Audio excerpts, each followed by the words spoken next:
It's already unnerving enough to wonder what's lurking in the shadows, but how much more paranoia-inducing would it be to wonder what is lurking behind that friendly smile next door? What's truly underneath that skin suit? Before we begin, please like, share and subscribe. Every new sub helps us achieve our goals and keeps us motivated to create new content with you in mind. With that being said, I am your host Sarah, and here are 10 horror films about shapeshifters. Number 1. The Thing. 1982 director John Carpenter helmed a visionary remake of A Thing from Another World that takes practical gore effects as well as themes of isolation and paranoia to a whole new level. Its creature is also exponentially more powerful with shape-shifting abilities. Carpenter's The Thing reflected Cold War era themes of distrust as the ensemble consists of Americans in the Arctic concerned about Russian spies. The particular creature in The Thing could also assume the form of any living creature, evoking Reagan's era level xenophobia and distrust. The only way to kill the monster in The Thing seems to be by fire, but that weakness is almost too small considering its shape-shifting ability and that it's impervious to so many other elements. It is also extremely harmful. It could potentially spread and take over an entire region in a short period of time before anyone even catches on. It's conceivable an intelligent race may even kill itself trying to kill the creature once it becomes aware that the creature was assimilating them. Catch it on Google, Fandango and Amazon. Number 2. Invasion of the Body Snatchers. The 1978 version of Invasion of the Body Snatchers is often referred to as a remake of the 1956 sci-fi classic, although it technically isn't. It's actually the second adaptation of Jack Finney's 1955 novel by the same name. Regardless, 1978's Invasion of the Body Snatchers is widely regarded as the superior film. The film follows Health Inspector Miles Bentley, played by Donald Sutherland, as he slowly uncovers that his friends and co-workers are not themselves. A practically unseen alien race has been co-opting the planet by making replicas of people and replacing them. Basically, spores from an extraterrestrial flower infect people and make duplicates of them form in pods. Hence why we use the once popular term pod people to describe someone that's not themselves. Ooh, interesting. Both the original film and the 78 version reflect Cold War era fears and paranoia, but the 78 version explores that beyond surface level. Director Philip Kaufman worked closely with his cinematographer Michael Chapman to create jarring shots as well as a noir-inspired aesthetic. Award-winning sound designer who worked on Star Wars, Ben Burtt, made fantastic use of sound design as the ambient sound grew increasingly less natural and more mechanical. It is a fantastically well executed film with an unexpected stellar cast, especially for sci-fi nerds. Alongside Sutherland, you have the legend Jeff Goldblum from Jurassic Park. Then you have the late Leonard Nimoy, who absolutely embodied his classic Star Trek character Spock, and Amanda Cartwright, who we know best as Lambert in Alien. Even Kevin McCarthy, who played Miles in the 1956 version, makes a cameo appearance. Don't miss out on Invasion of the Body Snatchers, streaming on Pluto, Amazon, Google, YouTube and Fandango. Number 3. Sleepwalkers. 1992's Stephen King's Sleepwalkers is not an adaptation of any of King's novels. Stephen King wrote an original screenplay and the results are middling. Despite being an acclaimed writer, it was King's flimsy script that was heavily criticised, although he isn't entirely to blame, as Critters 2 and Psycho 4 director Mick Garris was known for schlock. Not that there is necessarily anything wrong with that. This film follows Charles Brady and his incestuous lover, who has fled to a small town after feeding on a girl there. The couple are shape-shifting vampires that can transform into cat-like creatures whose only weakness is cats. Yeah, the concept could use some refinement. So the sleepwalkers, as they are called, which have nothing to do with the medical definition of sleepwalkers, feed on the blood of virgins. The film should satisfy anyone looking for a campy early 90s nostalgia. I only watched it because I'm a fan of the original Charmed series, which stars Brian Krause, and he played the mild-mannered fan favourite white lighter Leo in the show. So, in Sleepwalkers, he plays a ravenous, incestuous werecat vampire who feeds on virgins. So, range, am I right? Maybe? You can stream the campy shape-shifting zaniness over on Amazon, Google, YouTube, and Fandango. Number 4, It. Stephen King is arguably the most prolific modern horror authors of our time, as well as the best. One of his, if not the most popular book, is his 1985 novel It, which has 2 adaptations, one from the 1990s starring Tim Curry as the character Pennywise the Clown, and one from the 2017 and 2019 It Chapter 1 and 2 starring Bill Skarsgård as Pennywise. Both actors do a phenomenal job bringing the menace to life, while also making each iteration uniquely their own. The most recent big screen adaptation definitely gives the audience more insight to the shape-shifting clown, as well as a plethora of new references from the behemoth novel, which is a staggering 1,150 pages. In 2017, the first big screen adaptation of It toted quite the stellar cast of child actors, as well as the style from Mama director Andres Muschietti, from its brilliant marketing campaign. Fans were going to get an R-rated big budget It, or big for a horror film, around $35 million. It was an odd movie to release in early September, as that's historically a studio dumping ground, but it worked in their favour, because between audiences' anticipation and rave reviews, the film pulled $123 million opening, the second biggest R-rated opening in the US, only behind Deadpool, and also the biggest horror opening period. I also want to note, while certain individual performances stand out more than others, but the whole group's chemistry is beyond palpable. This goes both for the 1990 and 2017 version. Pennywise has a shape-shifting ability but chooses to embody a creepy form. We also see it transform into a giant spider, amongst other things, in the original, and a spider-like creature with a clown head in the 2017 version. So check it out on Max, Netflix, Google, Fandango, and Amazon. Number 5. Cat People. The 1982 Cat People is a remake of a more subtle but still stellar 1942 film of the same name. In 1942, film production still had to work within the restrictions of the Hays Code. So the 1942 version of Cat People was more restrained, but it was iconic nonetheless. The supernatural element of the version was not confirmed or denied, and there was more room for interpretation of the events in the film, so that flick probably wouldn't satiate your desires for shapeshifting. The 1942 version also introduced the fake-out jump scare with its infamous bus stop scene in which the arriving bus invokes a jump scare. It's a common practice in horror films now, but quite new and jarring at the time. At any rate, the 1982 version of Cat People is a fairly straightforward, albeit explicit and erotic creature feature, but it is not without its own misdirection and surprises. Unlike the 1942 version of Cat People, the 82 version features explicit shapeshifting. Catch it on Amazon, Google, and Fandango and YouTube. Number 6, Under the Skin. Under the Skin is probably the most surreal film on this list.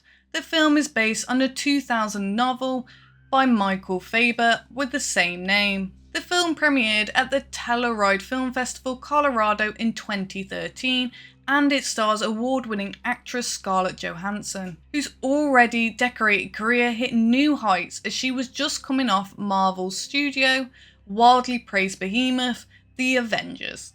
That didn't stop the multifaceted actress from starring in this surreal independent horror film. The film follows a mysterious young woman who travels around luring men into a void in which they are consumed. The film is striking and minimalistic, making it even more intriguing than the typical boisterous alien invasion film. Under the Skin is a small-scale film. It's also more in the vein of sci-fi classic Invasion of the Body Snatchers. This film is very much a Greek mythological siren-type tale wherein beautiful bird-like creatures that adorn the heads of women would sing and lure sailors to their demise. In the case of Scarlett, she's a mysterious alien entity that does not seem malicious. I'm not familiar with the novel that it is based on, but the film is a delicate slow burn buoyed by a haunting score and an unearthly performance by our lovely Scarlett. I do find it funny that while the creature is technically a shapeshifter, or at least can assume anyone's form, they stick with Scarlett Johansson, which is understandable. You can get Under the Skin on Fandango, Amazon and Google.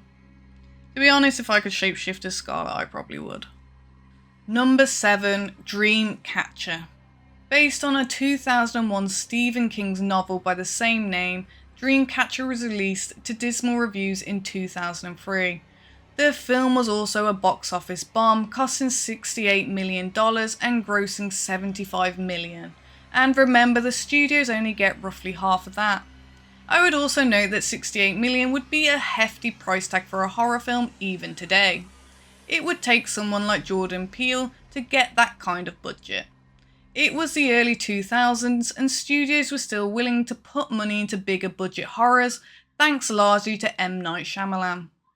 So this film follows a group of friends on a hunting trip who uncover a parasitic alien species that has taken over a small town.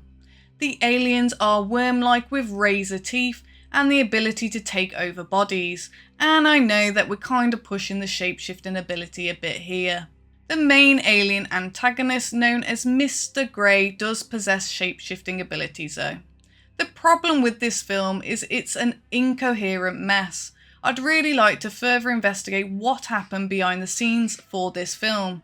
Its talented cast, which includes Jason Lee, Timothy Olyphant, Thomas Jane and Damian Lewis, have all won or been nominated for prestigious awards like Golden Globes, Emmys and Independent Spirit after the fact though. Dreamcatcher also has a talent-laden crew. Christy Limor of the Associated Press said it best: Dreamcatcher is unspeakably bad. And shockingly so, considering that it's an adaptation of a Stephen King novel, from the director of The Big Chill, Lawrence Kasdan, and the writer of Butch Cassidy and Sundance Kid, William Goldman. But you can catch this flick on Amazon, Google, YouTube and Fandango. Number 8, Mimic. Legendary Spanish filmmaker Del Toro's first English language film was the 1997 sci-fi film Mimic. He made his debut film The Devil's Backbone in 1992 and has made his mark with acclaimed hits of both English and Spanish language, from the original Hellboy to the Pan's Labyrinth. In Mimic, a large cockroach population in New York City has been spreading what is known as Stickler's disease, which has been taking its toll on the city's children. Unable to create a cure, a bug expert, Dr. Susan Tyler, is hired to genetically engineer a new creepy crawler that's a cross between a praying mantis and a termite. It's what they call the Judas breed. It releases an enzyme into the roach population that basically causes them to starve to death. Dr. Tyler is played by understated Academy Award-winning actress Mira Sorvino. Sorvino won her Oscar for Best Supporting Actress in 1995. She may very well be the queen of the cult film, as she also starred in the treasured Rummy and Michelle's High School Reunion, also from 1997 as well. The film cuts to several years later in which a priest is abducted by an unseen assailant. Strange oversized bugs also start appearing in the city as well. Mimic is ultimately a studio picture, but Del Toro's style and even his inclusion of religious theme textures the movie.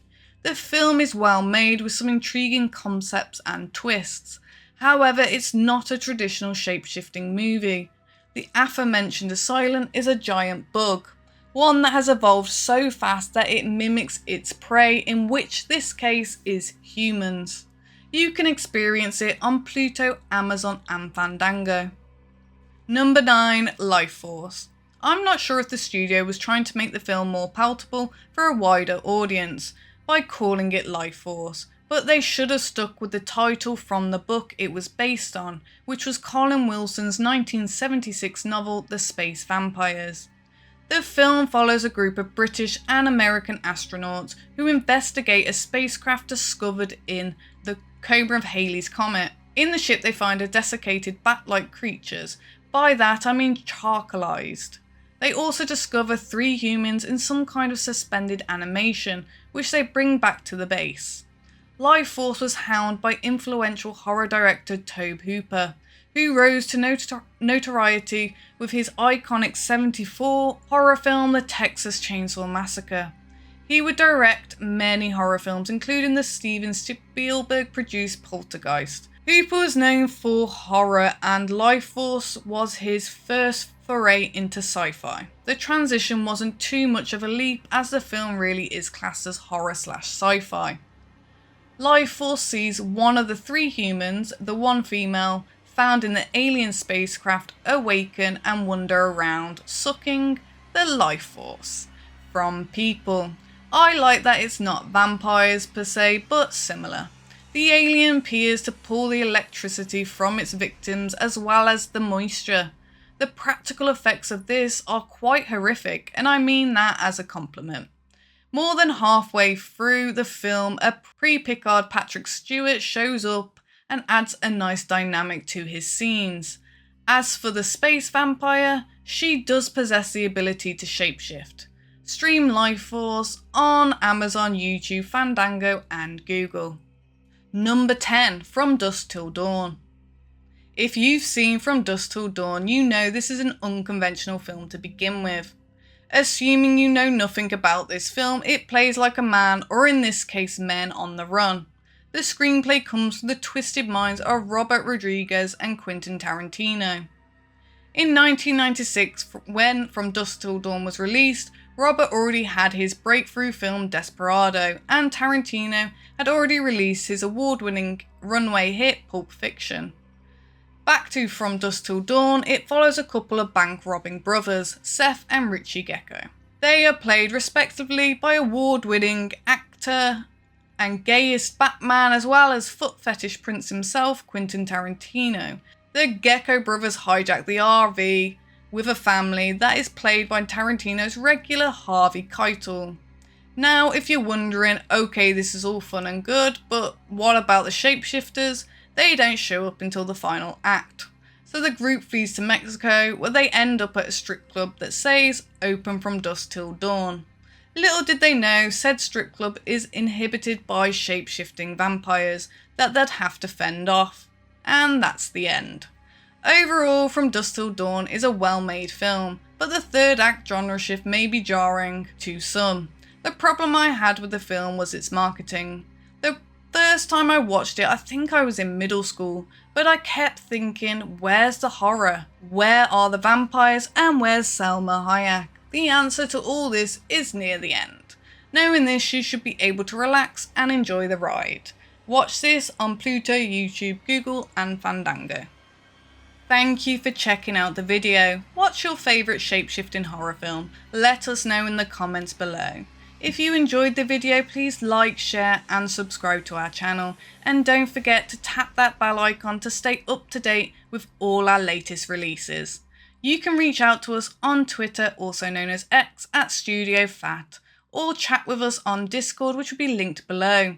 Don't forget to check out our very own merch store over at fatninja.shop.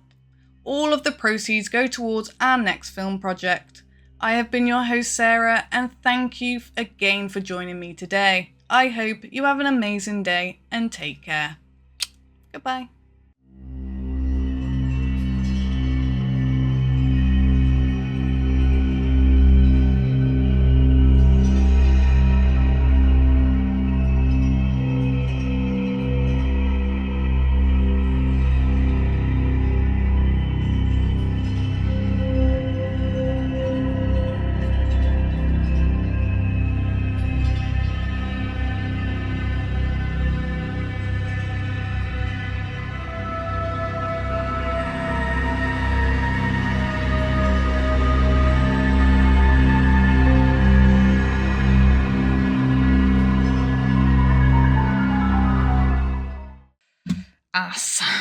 Simile.